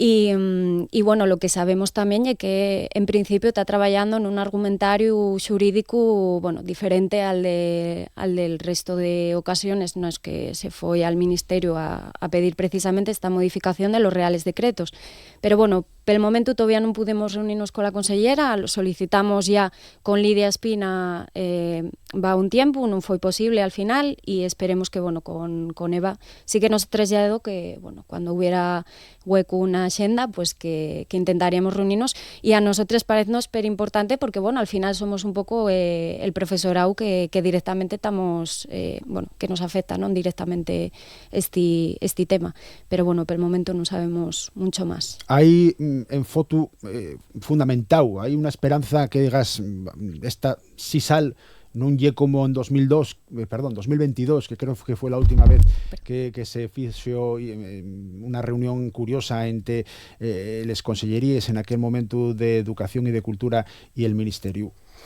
Bueno, yo siempre digo, cuando falamos de esperanza, porque también es una cosa que falamos a nivel interno muchas veces, ¿no? Y con familiares, con amigos, tal, ¿Tenéis esperanza y tal? Digo, bueno, yo tengo la esperanza de vivir nun estado de derecho, sí. Quiero decir, que esto que estamos falando é unha cosa que, como afecta a 300 profesionales, pues non se parece moi grave, pero lle de unha gravedad increíble. Quiero decir, aquí hai bolses que, como non se abren, tienen personas fallecidas dentro da bolsa. O sea, esto non é ninguna broma. Aquí tenemos unha vulneración laboral que bueno, veremos a ver onde termina, porque la batalla podría ser incluso xurídica, yo creo, ¿no? O sea, y algo que non é normal ver. Entonces yo sí tengo la esperanza de que el Ministerio de Educación, bueno, de que la Consellería de Educación del Principado de Asturias presione al Ministerio de Educación, porque tiene herramientas y tiene razones para presionar. Es decir, aquí tenemos a 300 personas con una vulneración de la realidad laboral, de los derechos laborales, que llega a un punto en el que tenemos que solucionarlo ya. No podemos estar confiando en a ver cuándo la oficialidad trae consigo la especialidad docente, porque, insisto, son cosas que evidentemente con oficialidad, por así decirlo, caería de caixón, ¿no? Pero que non fai falta la especialidad, la oficialidad. Así no como otras linguas, como yo que sé, el francés, por ejemplo, tiene especialidad docente y non é unha lingua oficial del Estado español, mismamente, ¿no? Esa ya era la siguiente pregunta, ¿no? La argumentación. ¿Por qué? Creo que estás acabante de dar exactamente en el punto. Hay idiomas que se estudien en Asturias que no son oficiales, pero que sí, los docentes tienen especialidad docente. ¿Por qué francés o inglés lo tienen y asturiano e o navego non? Bueno, eso é porque nos reales decretos que comentaba en antes lo que se recuelle son una serie de especialidades que son, digamos, a nivel estatal, independientemente de que se den o non. Por exemplo, hai árabe, que aquí en Asturias en concreto pues non se dan en la Escuela Oficial de Idiomas ni tampouco en secundaria, non? Pero en outras comunidades sí. Y outra de las opciones é lingües cooficiales, polo así tal cual. Entón, bueno, sí é verdad que según tan agora mesmo los reales decretos redactados, non é posible crear esa especialidad, porque la realidad é la que é, e el asturiano e el gallego asturiano non son oficiales, pero eso non implica que non se pueda modificar e que, a más de lingües cooficiales, pueda recollese aí lingües que tengan protección legal e implantación curricular. De fecho, tanto na LOMCE como agora na LOMLOE, la propia lei educativa orgánica a nivel estatal recuelle que les comunidades autónomas pueden, bueno, favorecer ese enseño de lingües con protección legal. Y bueno, aquí en Asturias la propia ley de uso, bueno, entre otras cosas, lo que dice que el Principado tiene que garantizar ese enseño. Entonces, si a nivel estatal y a nivel autonómico hay leyes que de alguna manera blinden un poco ese enseño, lo que no entendemos es cómo el Ministerio no articula un proceso para que podamos estabilizarnos como el resto de profesorado, porque además puede haber gente que se pregunte, bueno, ¿y por qué en estos últimos procesos de estabilización por méritos y bueno, con unos procesos un poco especiales, non vos pudisteis estabilizar? Bueno, porque resulta que la nuestra puntuación a nivel de experiencia docente ya era la mitad que la del resto de profesorado. O sea, lo que primaba, como tiene que ser normal, es estabilizar a las personas que llevaban más tiempo trabajando en esa especialidad. En nuestro caso, como no se convocaron procesos de oposición, no pudimos estabilizarnos y además tampoco pudimos estabilizarnos, pero otras especialidades por ese fecho. Y todo ello 40 años después, porque la enseñanza de asturiano entamó exactamente en el curso 84-85, 40 no, 41, que estamos en el 25-26. Sí. Bueno, nada, quiero decir, estudié un poco lo mismo, ¿no? O sea, casi medio siglo con esa cosa, ¿no? De cuando llegue la oficialidad ya. Y mientras tanto, pues eso, lo que comentábamos, ¿no? Eso que decía de retirarse 5 años más tarde, de no saber en qué centro va a estar el año que entra, no poder tener proyectos a largo plazo, la inestabilidad que te supón. Y claro, esa es la razón por la que muchas veces vemos que profesorado de asturiano que quiere dar clase de asturiano, yo sé de varios ejemplos, de varios casos que me lo contaran, ¿no? Dice, no, si yo la idea que tenía cuando salí de la universidad ya era dar clase de asturiano, que realmente donde yo soy quien quiero ser, como dice el cantar, ¿no? Pero, claro, llega una utopía, porque llega un momento en el que tú tienes que tener una hipoteca o pagar una renta. Y, claro, tú no puedes estar sin saber si el año que viene vas a seguir trabajando en este centro o te van a mandar a un centro a 40 o 50 kilómetros o a un ala de Asturias, ¿no? Entonces, eso lo que falla es que la gente, en cuantes puede, pues usa el asturiano, la docencia de asturiano, digamos, como un trampolín para agarrar unos pocos puntos, para hacer un poco de carrera laboral, pero en cuanto pueden pasen para lengua castellana o pasen para inglés, bueno, de la especialidad de la otra especialidad que tengan, ¿no? Y es normal, quiero decir, porque claro, tú también tienes que ser mártir del bable. Claro, es siguiente tema, claro. Tampoco hay cuestión claro. de serlo, por lo menos no mucho tiempo, ¿no? Porque hay que vivir Hay que y comer. Vivir, claro. Además es que yo creo que hay que incidir mucho en que nosotros no tenemos una formación diferente a la del resto. Y es decir, yo soy maestra y tengo el grado de magisterio y la mención de lengua asturiana, igual que se tiene una mención de educación física o una mención que muchas veces piensen que, no sé, que nos capacita Bueno, a mí llegaron a decirme que hasta el Instituto de Estudios Asturianos, que me capacitaba, ¿no? Un poco. Y no, a mí lo que me capacita y es pues esa titulación oficial que yo tengo de la Universidad UBIeu y que está, además, bueno, que pasa a ciertos criterios como la NECA, por ejemplo. Entonces, bueno, y una titulación oficial. Fago también el mismo trabajo, y es decir, nosotros, a más de lo que es la propia área, ¿no? La docencia de lengua asturiana, pues asumimos coordinaciones. Sí, las mismas funciones docentes. Tenemos tutorías, docencia compartida, y es decir, no solamente vamos a los centros a dar clase de asturiano y después marchamos, non, facemos exactamente las mismas funciones docentes.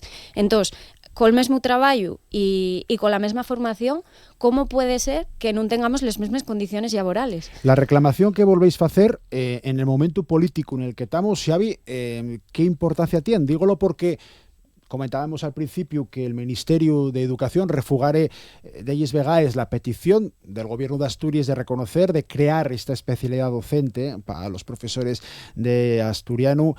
Bueno, cuando digo asturiano, refiérome a lengua asturiana y a naviego. En 2022 fue el último refugo oficial, llegó inclusive después de que el Congreso de los Diputados diera el preste unos meses en antes nada más, con el voto a favor del PSOE, una proposición non de ley de lo que aquella y era Unidas Podemos. En el contexto político actual, teniendo en cuenta también que los partidos políticos que no están por la reconocencia de ningún tipo de lengua que no sea el castellán, ¿cómo lo veis? Como vemos la posibilidad. Política, me refiero, no legal, que tenéis unos argumentos jurídicos que yo no entro a valorar, pero que están sobre la mesa, políticamente. Sí. Perdón, yo creo que hay que puntualizar una cosa, y es que la modificación de estos reales decretos no tienen que pasar por el Parlamento. O sea, y es una cosa que fae el gobierno estatal. Y es decir, ni siquiera necesitarían, digamos, tener ese consenso que, bueno, ojalá pudiera ser, ¿no? Pero que ni siquiera tiene que pasar ese trámite del Congreso, con lo cual, si mañana mismo el Ministerio quisiera modificar estos reales decretos, podría hacerlo, que eso ya es una cosa que a veces pensamos, ¿no? Que tiene que pasar por el Congreso y que vaya complicado según tan las cosas, entonces, bueno. Sí, no, y eso, claro. O sea, no, son modificaciones reales de reales decretos no están obligadas a pasar por el Parlamento. Entonces, y una cuestión de voluntad política directamente del gobierno. Del gobierno en el que yo creo que en este caso concreto afectaría a dos partidos o a dos partidos políticos, ¿no? A dos unidades políticas distintas. Porque esto en principio es una cuestión del Ministerio de Educación, obviamente, pero bueno, también tendría cosas que decir el Ministerio de Trabajo, porque no deja de ser un conflicto laboral. Entonces, incluso, bueno, cultura. Es decir, lo mismo trabajo que cultura y un partido político determinado y lo que lleve educación y otro partido político, ¿no? Entonces, yo creo que aquí tendrían cosas que decir por lo menos dos partidos políticos de esa coalición, y cultura igual un poco menos, ¿no? Pero, por supuesto, educación y trabajo, sí. Para rematar, ¿cuáles van a ser los próximos pasos que vais a dar? ¿Tenéis previsto presentar el manifiesto dentro de muy poco, Claudia? Sí, el jueves a las 5:30 vamos a presentar este manifiesto que, bueno, a las 5:30 en UBIE, una facultad de formación del profesorado y educación, Y bueno, cuenta con el apoyo de la mayoría parlamentaria asturiana, la mayoría de la Xunta de Personal Docente, de los sindicatos y otras instituciones como puede ser la Academia de la Lengua Asturiana o la propia facultad o 3 asociaciones. Y bueno, la idea es seguir haciendo diferentes acciones para visibilizar un poco y sensibilizar al profesorado, a toda la comunidad educativa y bueno, a la sociedad asturiana en general sobre esta situación. Y no descartamos incluso pues la primer huelga de profesorado de lengua asturiana y de onaviego gallego asturiano de la historia, llegaos, bueno, ese punto bueno, concretamente cuando se faga esa reunión con el Ministerio, que esperemos que sea pronto y ¿A principios de año podría ser? Sí, a ver, la consellera comprometióse con las organizaciones sindicales a avisar con cierto margen de cuándo iba a ser esa reunión, bueno, para prepararnos un poco y la idea ya es hacer huelga y ir allá a Madrid y concentrarnos allá, sí. Si tú tuvieras un guaje o tuvieras un amigo, amiga, que quiera ser profesor, maestro, docente de asturiano o de onaviego, tal cual están las cosas anguaño, ¿qué dirías, Xavi? Bueno, yo como soy un idealista, diría que adelantaré. Pero si fuera una persona un poco más reflexiva y razonable, seguramente diría que lo pensará 2 veces. Hay oportunidades laborales mucho mejores. Antes falábamos de la formación y porque nunca queden de baneu esto que voy a decir. La promoción a partir del año 2012-2013 tiene la misma formación. Los anteriores, como el caso mío, tenemos más formación. O sea, yo hice los 5 años de filología hispánica, como el resto de compañeros, el máster de formación al profesorado, como el resto, pero después hice un año más, que es el que me habilite para dar clase de asturiano. Cuando llegues a los centros, muchos compañeros queden asustados con que yo estudiara 7 años en cuenta de 6. Y que pese a eso tenga unas condiciones laborales peores que las del resto porque no puedo opositar o no puedo estabilizar. Esa es la realidad que tenemos. Y esa es la realidad que tenemos que modificar y por lo que diría a una persona, dice, bueno, pues como la antruga que tú me faes, si es lo que quieres, tira para adelante, pero que sepas que hay oportunidades laborales mejores dentro de educación. Bueno, pues para tratar de revertir esta situación, ADAE, la Asociación de Docentes de Asturiano y Onaviego, con más de 300 profesores de esas materias en situación de interinidad, reclama el reconocimiento de la especialidad docente. Claudia Menéndez, presidenta de ADAE, Xavi Callao, vocal de esta entidad. Muchísimas gracias a los dos y que haya suerte. Gracias, a vos por darnos entrada. Rematamos de esta ambiente la segunda parte del Asturias al Día de este lunes.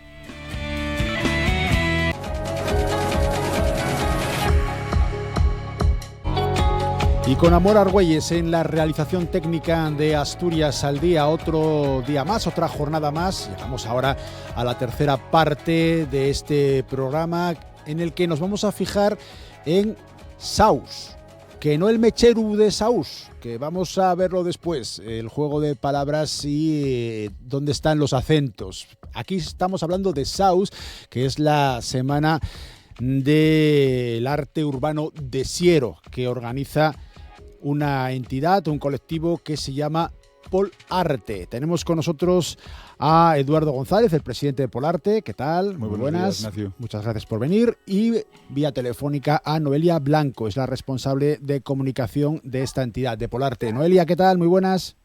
Buenos días, muy feliz, un poco cansada, pero feliz de estar ahí con vosotros. Bueno, la idea de que estéis cansados yo creo que es incluso hasta positiva, Noelia. Eso quiere decir que habéis tenido muchísima actividad este fin de semana, porque comenzaba ya este fin de semana en la Pola Siero la segunda edición de Saus, esta semana del arte urbano de Siero, que se va a extender hasta este viernes, el viernes de esa semana, que es el 28 de noviembre. ¿Qué tal ha ido este fin de semana, Noelia?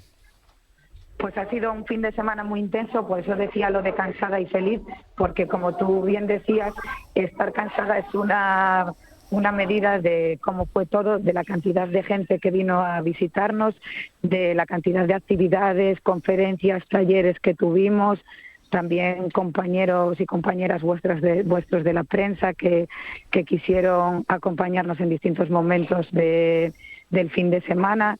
y la verdad que estamos pues felices de la acogida que está teniendo todo este proyecto y de la cantidad de artistas también que participaron, la afluencia de público, no sé, son todo palabras de agradecimientos para todas las personas que de una u otra manera han hecho posible que este sueño que comenzaba la primera edición pues haya podido prolongarse y haber vivido esta segunda edición de la SAUS. Edu. Sí. Noelia afónica. ¿Tú? recuperando. Tomé un poco más de miel que Noelia y estoy un poco mejor, pero bueno, se nota.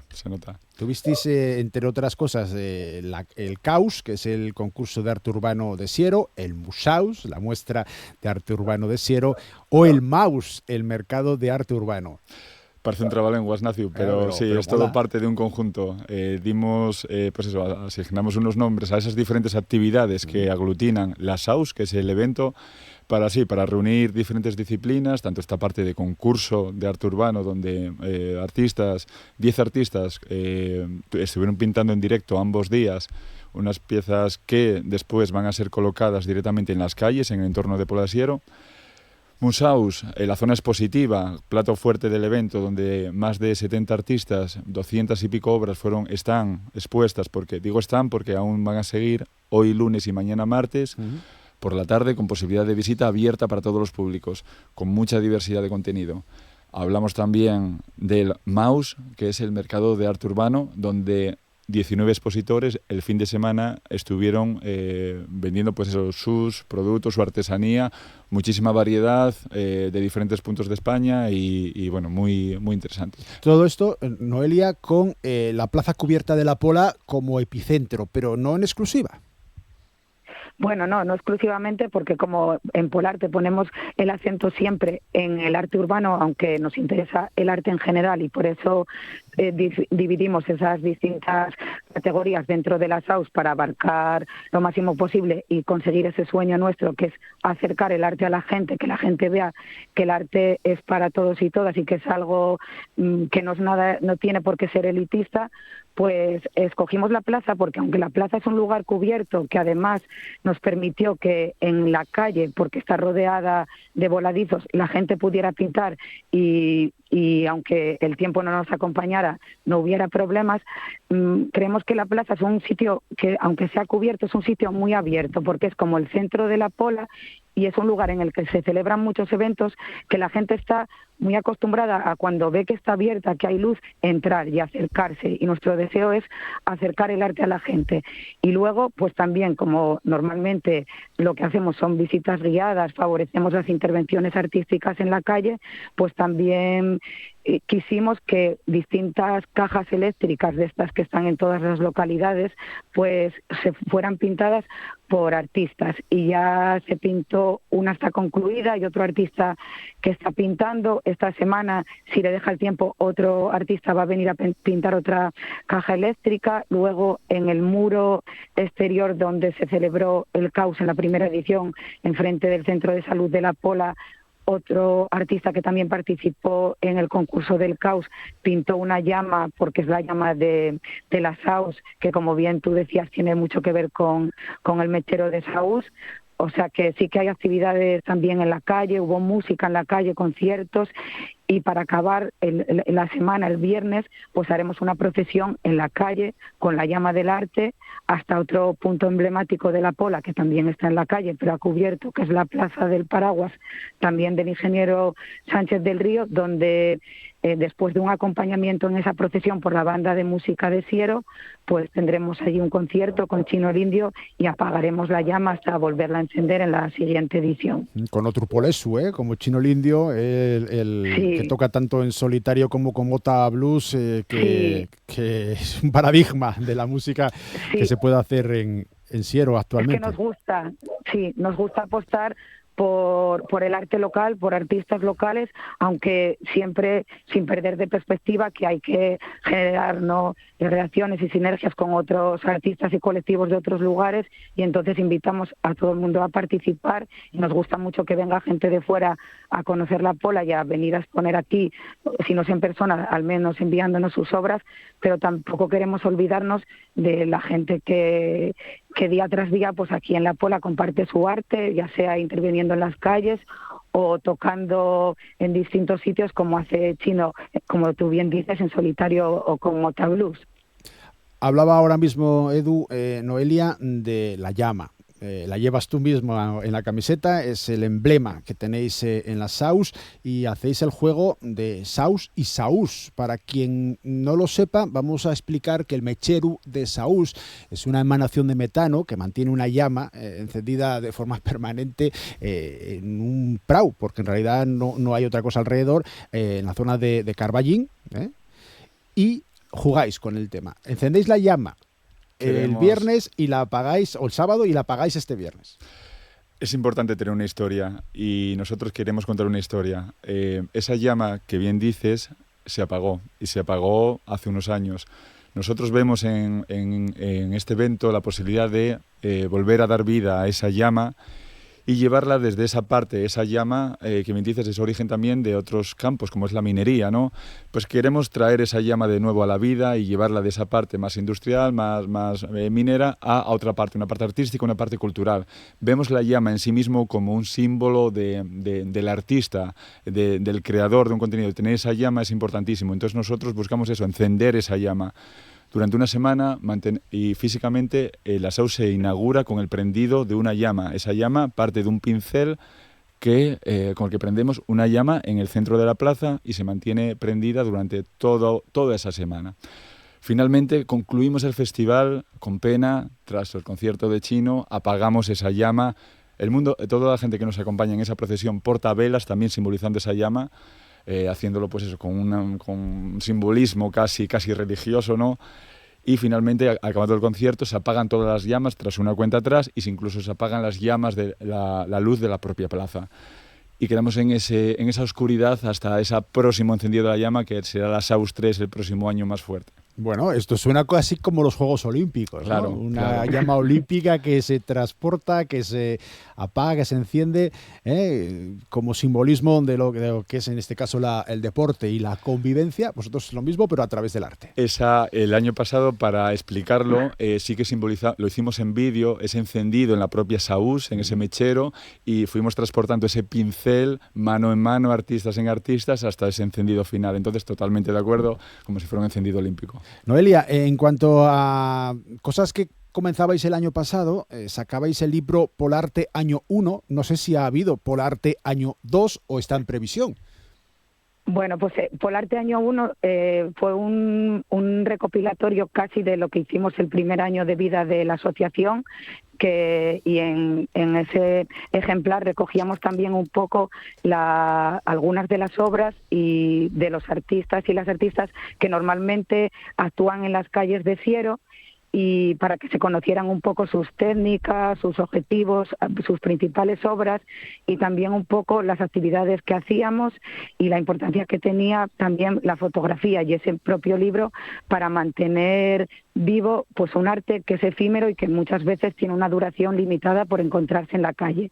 Entonces, este año sí que hemos hecho una nueva publicación, pero no ha sido Polarte 2, año 2, sino que ha sido la Saus 1. Hemos hecho una recopilación de ese gran evento que fue el nacimiento de la Saus, y entonces lo que hemos hecho ha sido recoger todas las obras que estuvieron expuestas en el primer Musaus, también todas las obras que se hicieron en la calle, y luego muchas imágenes del mercadillo de arte y artesanos, luego también las actividades que se fueron desarrollando, la propia procesión, y ese catálogo lleno de imágenes está acompañado de una serie de textos que explican un poco, pues dan una visión general de las diferentes obras que se expusieron, los murales que se hicieron, y también se recogió un poco todas las actividades, así como el espíritu de la Saus, que como bien explicaba Edu, es una apuesta por el futuro, por un futuro lleno de cultura y arte,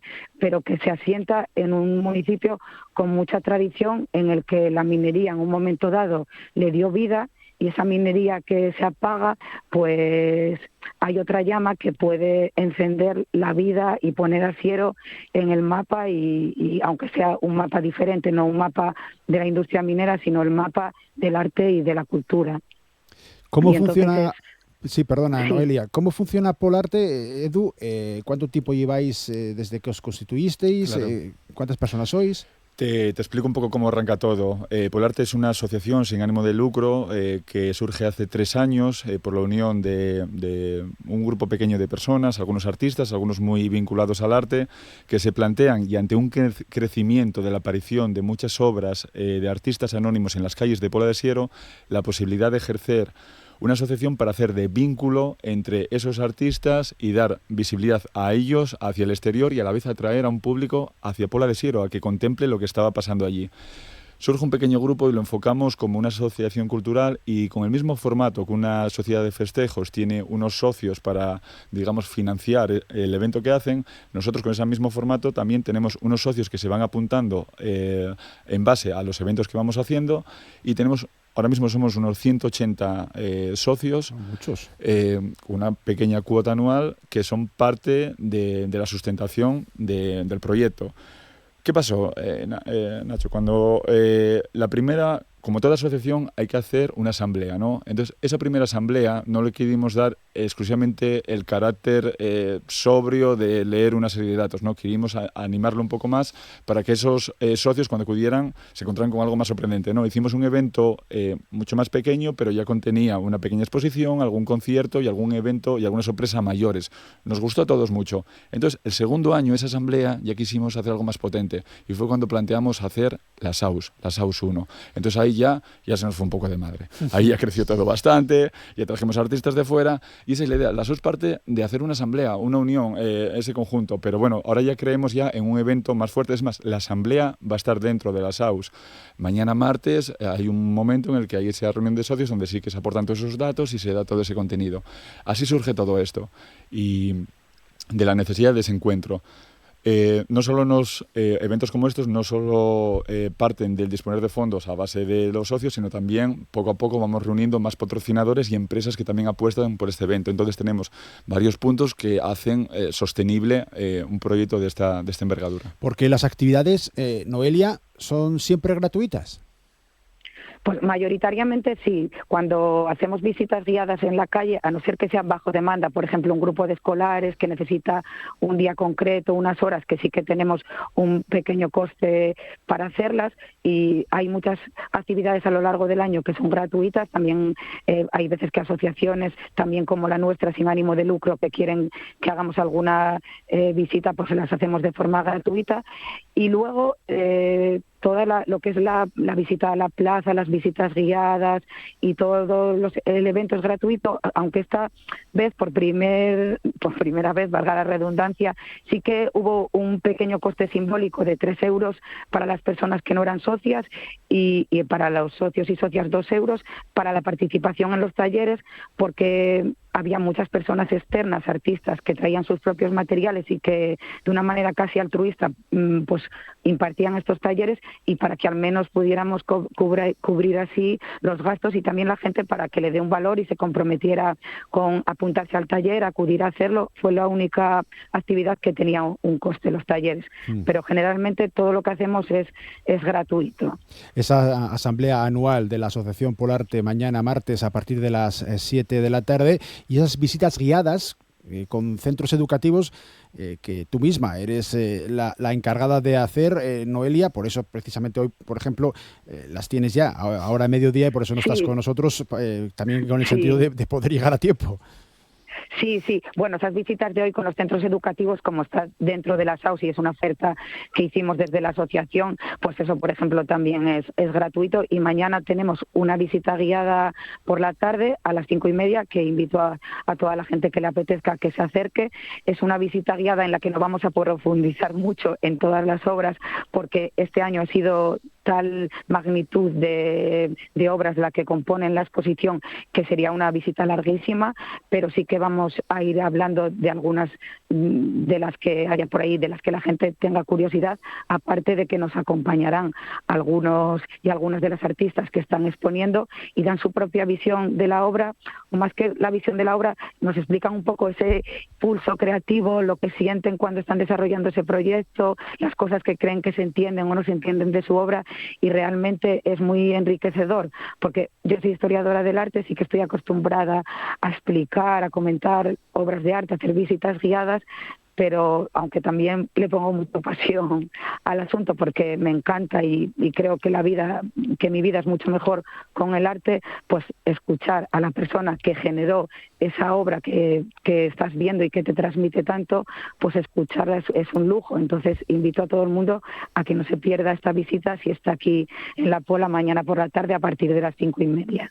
Edu, Polarte trabaja y mucho para la SAUS, pero no en exclusiva. ¿Tenéis más actividades a lo largo de todo el año que no sea preparar la SAUS? Tenemos más actividades. Hicimos hincapié en algunas de ellas, como son las visitas guiadas. Las visitas guiadas a lo largo del año sí que van surgiendo demandas de ellas, las vamos organizando. Noelia coordina gran parte de ellas.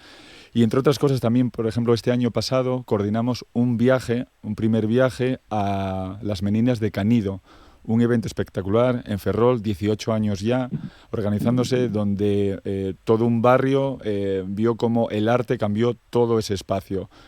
De ser un barrio decadente del Ferrol, de la industria naval que se viene abajo y se va, bueno, pues todo a menos, Eduardo Hermida, organizador del evento, con pequeña acción inicial fue coordinando, agrandando aquello, y ahora mismo es un lugar, digamos, de culto artístico y donde cambió todo el escenario. Eduardo Hermida, precisamente, fue uno de los conferenciantes que estuvo en la SAUS hablándonos de su proyecto, y viene de dar charlas pues desde Estados Unidos, en Ucrania, en muchos sitios, porque él ha hecho algo que lleva mucha gente predicando, de que el arte realmente puede cambiar un escenario. Hemos hecho viajes como estos con autobús, mismo día y de vuelta, guiados allí a Canido. Hemos coordinado también pues eso, diferentes visitas y bueno, tenemos un programa, la verdad, bastante abierto. ¿Qué pasa? Que ahora mismo el foco principal es este evento, en el que nos lleva bastantes recursos, porque, repito, nosotros al final somos una asociación sin ánimo de lucro. Todos tenemos al final también nuestro otro trabajo aparte, y aún le dedicamos un montón de recursos. Todas las semanas tenemos una reunión para ir organizando todo lo que tenemos en ruta, y aún así es un esfuerzo titánico el sacar eventos como este, pero bueno. Me gustaría a mí apuntar que Claro. ahora, Edu, que estaba explicando todo eso, que también sí que hay otras actividades fijas, pero que son de menos envergadura, pero que hacemos todos los años, que es colaborar con el Día de los Monumentos y Sitio, en un fin de semana que se celebra en abril en distintas ciudades y localidades asturianas. Pues conseguimos desde Polarte que también se hiciera en la Pola Siero, y en esas visitas guiadas se habla de patrimonio urbanístico y arquitectónico, pero pusimos también el foco en visitas de arte urbano, y eso todos los años lo hacemos en abril. Luego, un mes antes, en marzo, solemos hacer una ruta vinculada con las mujeres y el arte, haciendo una visita que trata las obras que hay hechas por mujeres artistas o por hombres artistas, pero que hay una representación de mujeres en su obra. Y luego también todos los años es un evento al que le tenemos muchísimo cariño, que es la Senda del Río Nora, que la hacemos coincidir con el Sábado de Carmín, en donde es un encuentro al lado de la naturaleza, en el que arte, música y naturaleza se dan la mano, y en donde sacamos la bicicleta, el patinete y recorremos esa senda haciendo paradas para escuchar poesía, música y ver las intervenciones artísticas que diferentes artistas nos han regalado la noche anterior. Y entonces esos puntos pues siempre los tenemos. Llevamos ya 2 años consecutivos, que yo creo que es importante, porque hablamos mucho de acercar el arte a la sociedad, de que el arte cambia escenarios, pero luego las palabras hay veces que se las lleva el viento y hay que demostrarlo con hechos. Pues ya Edu y yo, junto con otro compañero, Mone Alonso, fuimos ya 2 años consecutivos a Villabona a dar allí un taller. Este fin de semana de la SAUS, ¡ay, madre! Pues sí, en Villabona hemos hecho un taller de la mano de Cruz Roja, muy gratificante. Se han hecho un par de murales en el interior, y fue una actividad tanto para la gente que está allí interna como para nosotros personalmente, que fue muy gratificante. El tejido creativo de Siero en general y de la Pola en particular, ¿cómo lo veis? Todos los que creáis estáis dentro de Polarte, no tiene por qué. No tiene por qué, no. Hay más gente que no tiene el número de socio, pero eso no quiere decir que no. Hay muchísimo potencial y es realmente lo que queremos dar visibilidad. Es más, cuando organiza, como bien dice Noelia, estas rutas por la senda de Río Nora, que es un espacio muy atractivo, y fomentamos, oye, va a haber esta ruta, días antes, muchas obras que no hay, porque recordemos que todo esto es arte efímero, dura lo que dura. Si no es la climatología, es alguien que lo coge se lo lleva. Pero esos días antes sí que se vuelcan muchísimos artistas y aparecen obras de calado muy diferente, unas con un mensaje, otras con otro, con un simbolismo, con una técnica, con otra. Entonces, de alguna manera, somos un poco motor para que siga habiendo ese contenido. Y repito, hay mucha diferencia de artistas, no es todo bajo un mismo patrón. Hay mucha variedad, Ignacio. Para acabar, Noelia, comentaba antes Edu, la colaboración público-privada, entendido la posible aparición de mecenas que se puedan interesar en esto. ¿Qué tal con el Ayuntamiento de Siero? Bueno, pues el Ayuntamiento... Ay, lo siento muchísimo que tengo... No te preocupes. No te preocupes. ¿Quieres? ¿Puedes? A ver si no, igual es mejor que... Venga, que tire Edu y guarda nada más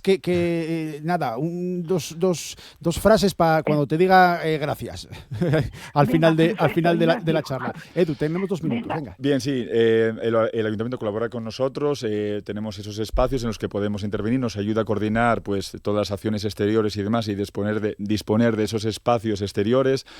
En el tema de financiaciones económicas, pues sinceramente preferimos también apoyarnos en diferentes pilares para no tenerlo todo en un mismo saco, porque si no, muchos eventos sabemos que en momentos que esa fuente falla, se viene todo abajo. Entonces tenemos una estructura, consideramos, más sólida al no depender exclusivamente de una única fuente. La empresa privada, hemos hecho muchos contactos y se está vinculando mucho a esta parte artística y es uno de los éxitos de la SAUS. Bueno, pues la SAUS que continúa hasta este viernes en La Pola, esta Semana del Arte Urbano de Siero, que llega a su segunda edición organizada por el colectivo Polarte. Con Noelia Blanco, responsable de comunicación, y lo que nos llegue la voz. Gracias, Noelia. Pues muchas gracias, Ignacio, por darnos cobertura y esta agradable charla esta mañana después del fin de semana intenso de la SAUS. Eduardo González. Creo que he dejado claro que lo damos todo, porque la SAUS brille este año y el que viene y los que hagan falta. Está claro. Eduardo González, presidente de Polarte. Muchísimas gracias, Matthew. Gracias. De esta manera vamos a acabar el Asturias al Día de esta jornada de miércoles. Disfruten todo lo que puedan de este día o todo lo que les dejen.